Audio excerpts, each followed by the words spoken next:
Bom dia, cavalheiros e damas, Colégio Ângulo de Divinópolis. Hoje nós vamos aí para a nossa aula 5, do segundo trimestre. Estamos conseguindo continuar, manter o nosso ritmo de trabalho, de estudo, né?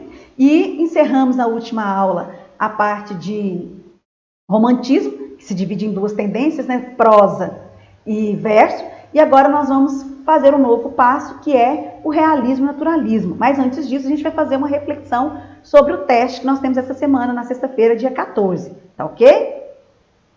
Então, olha, sempre a gente começa a nossa aula com o praticando. Então, nós ainda estamos na apostila 2, né? Encerramos, a semana que vem a gente encerra a apostila 2, vai para a apostila 3. Então, nós estamos na apostila 2, páginas 159 a 160. Sempre ressaltando aí a importância, né, da regularidade, de fazer as tarefas. Essa regularidade é que nos mantém checando se estamos compreendendo, conseguindo caminhar bem com o nosso conteúdo, certinho? Então, conto aí com o compromisso e a pontualidade de todo mundo.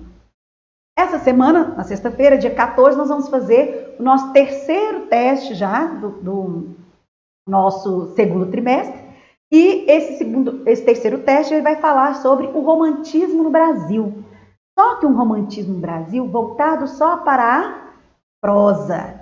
Lembrando, né, que a prosa no Brasil, ela chama atenção muito pelo nome José de Alencar, né? Então, embora a gente tenha prosa regional, urbana, a nossa prosa no Brasil, ela se divide em regional, urbana, indianista e nacionalista. Lembrando que a prosa urbana, ela vai falar ali dos rumores da corte, do dia a dia, do vai e vem da corte e da burguesia, aquela classe em ascensão, né? A prosa regional, ela vai fazer um olhar voltado para o interior do país. E a prosa indianista e nacionalista, aquela que vai destacar dois elementos importantes. Nós estávamos formando aí o nosso senso de nação, então era preciso desenvolver, era preciso aprimorar esse sentimento de nação. E como que a gente faz isso? Utilizando a natureza como elemento fundamental, como elemento de exuberância. A gente fala que o nosso nacionalismo, ele é um nacionalismo ufanista, e o índio vai ser considerado aí o elemento fundamental, aquilo que há de mais essencial na nossa gênese, né? na nossa matriz, na nossa origem. Por isso ele vai ser desenhado aí como herói, lógico que um herói inspirado nos moldes europeus, mas adaptado à nossa realidade local. E a gente chama muita atenção que, por exemplo, no indianismo, naturalismo, a gente vai ter obras como o Birajara, Iracema, José de Alencar, né? José de Alencar também tem obras como Lucília na prosa urbana, né? O sertanejo na prosa regional. E tem uma obra que a gente chama de obra de transição entre o romantismo e o realismo, naturalismo, que é a obra Memórias de um Sargento de Milícias, Manuel Antônio de Almeida, né? Que até então, no romantismo, nós tínhamos ali aquele olhar maniqueísta, né? Ou ele era totalmente bom, ou ele era totalmente mal, né? Ou ele era peri, ou ele era loredano, vamos dizer assim. Já no Manuel Antônio de Almeida, ele começa a fazer uma coisa interessante, né? Ele já começa a desenvolver um personagem que tem características positivas e negativas, né? Tem vícios e tem virtudes, então ele já começa com um pezinho tendendo para o realismo, naturalismo. Outra característica inaugurada aí dentro do romantismo ainda de Manuel Antônio de Almeida é que nas obras de José de Alencar nós percebemos claramente a corte e a burguesia sendo retratada, né? Só que Manuel Antônio de Almeida ele já começa a retratar as classes menos favorecidas, que é um olhar interessante. A gente costuma dizer que esse Memória de um Sargento Milícia, que é uma delícia, um romance delicioso de ler, quem tiver oportunidade não deixe de ler. Ele faz esse momento de transição, ele tem os elementos próprios do romantismo, mas ele já tem um pezinho lá no realismo, naturalismo. Correto? Quando nós pensamos em realismo no Brasil, né, a primeira coisa que a gente vai pensar, ele foi um movimento artístico lá no finalzinho do século XIX e ele surgiu de quê? Ele veio para contrapor ao romantismo, ou seja, ele veio para contrapor aos excessos de subjetividade do romantismo, ou seja, as pessoas já estavam enfaradas, né, de uma literatura cheia de subjetivismo, cheio de egocentrismo, cheio de eusismos, né, vamos dizer assim, né? Então o romantismo, o realismo, ele surge como essa literatura de oposição ao romantismo, ou seja, estava cansado do excesso do romantismo vai surgir o realismo, que é uma literatura mais objetiva e com um olhar mais voltado para o dia a dia, para as pessoas comuns, né? Então, ao invés de ficar retratando a corte e a burguesia, uma parcela específica, né, da sociedade, ele vai retratar pessoas comuns e também quebrar, como eu disse para vocês lá no início, né, falando do Manuel Antônio de Almeida com Memórias de Sargento e Milícia, quebrar esse maniqueísmo, né, de totalmente bom e totalmente mal. O que ele vai mostrar? Que as pessoas são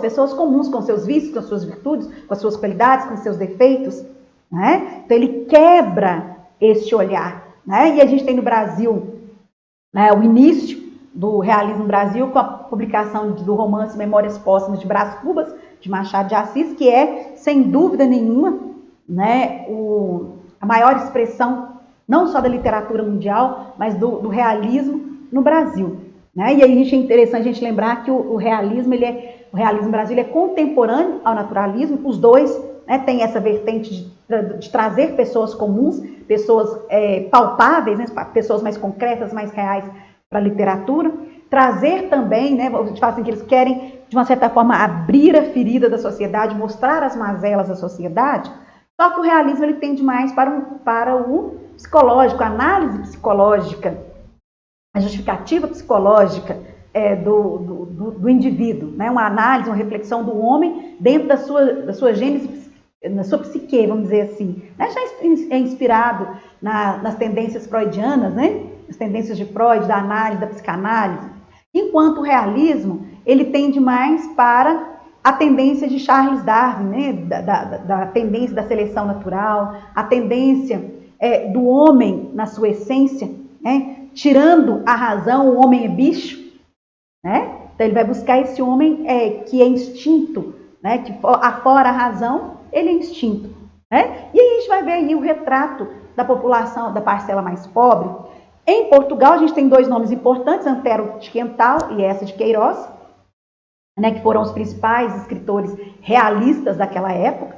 Na França, a gente vai ter Gustave Flaubert, né, que é considerado aí o pai do realismo europeu, e no Brasil sempre vai gritar para nós Machado de Assis. Né? E aí Memórias Póstumas, o próprio nome já diz, né, Memórias Póstumas, ou seja, ele escreve, né, aquele dilema se é o autor defunto ou um defunto autor, ou seja, um defunto que depois de morto resolve escrever as suas próprias memórias, carregado ali de ironia, de cinismo, que é próprio, né, de uma literatura que tende para o real, né? Como literatura, o realismo ele vai ter algumas características fundamentais. A primeira delas, a objetividade. Bem oposta, bem distante do romântico, né? Que tem aí a utopia, a subjetividade como ideal, né? Os realistas não. Eles vão buscar a maior objetividade possível. O que a gente fala? Maior objetividade possível. Por quê? Em se tratando de literatura, nós estamos conversando de literatura. Né? A objetividade plena, né? A literatura não é um retrato que eu bato uma foto e tenho ali uma cópia. Né? E mesmo quando eu bato uma foto, quando eu faço uma cópia, o olhar, a luz, né? a posição que eu escolho é de uma certa escolha subjetiva.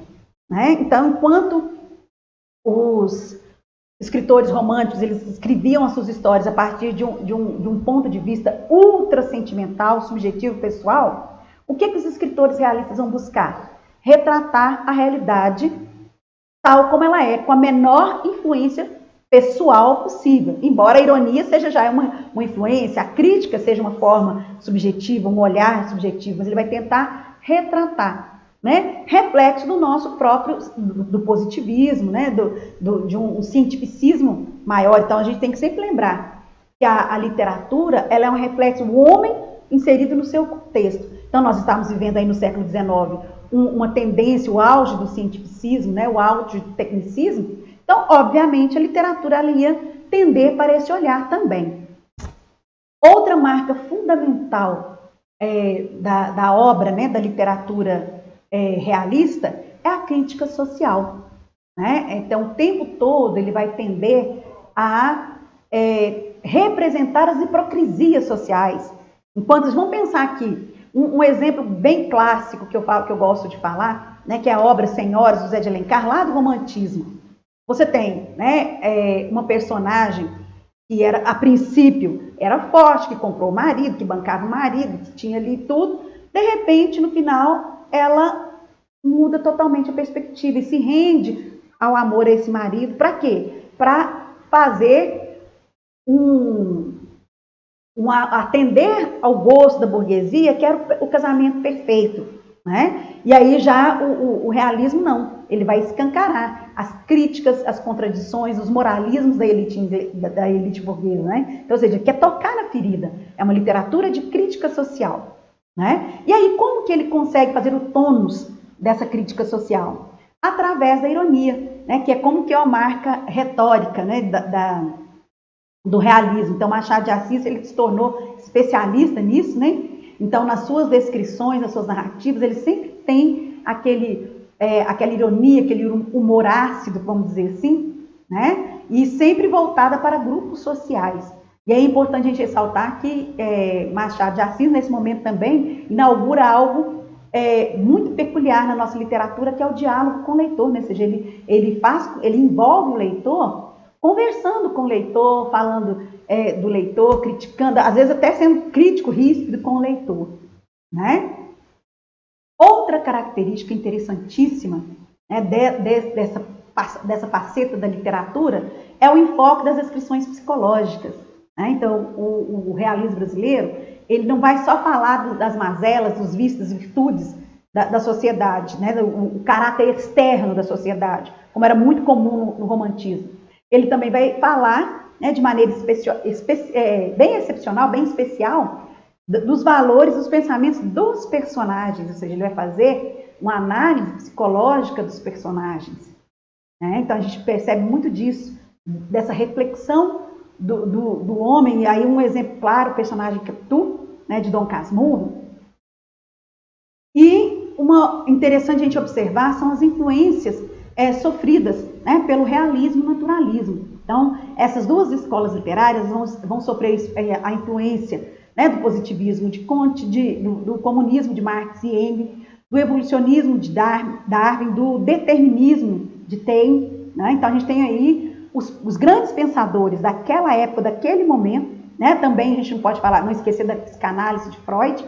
Então, os grandes pensadores desse contexto vão influenciar nessa literatura realista, né, que vai tender para o máximo de objetividade possível, né? Então, é muito importante a gente observar esses detalhes. Em relação ao realismo e naturalismo, como eu disse a vocês, né, enquanto o realismo ele tende para a análise psicológica dos personagens, o naturalismo vai tender para a análise genética, né, para a questão da origem do indivíduo mesmo, né, da formação do indivíduo, como eu disse, né, tirando a razão, nós somos bichos, nós somos animais, né? Então, ele vai falar dessa natureza humana.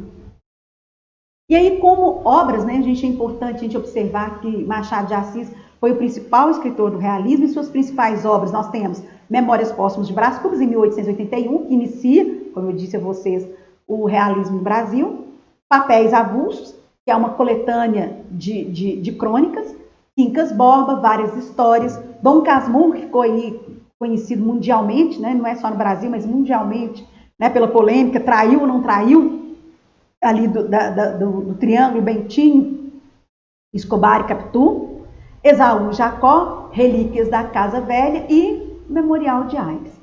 Na nossa próxima aula, nós vamos dar um enfoque especial para o naturalismo. Sucesso a todos, até a próxima aula.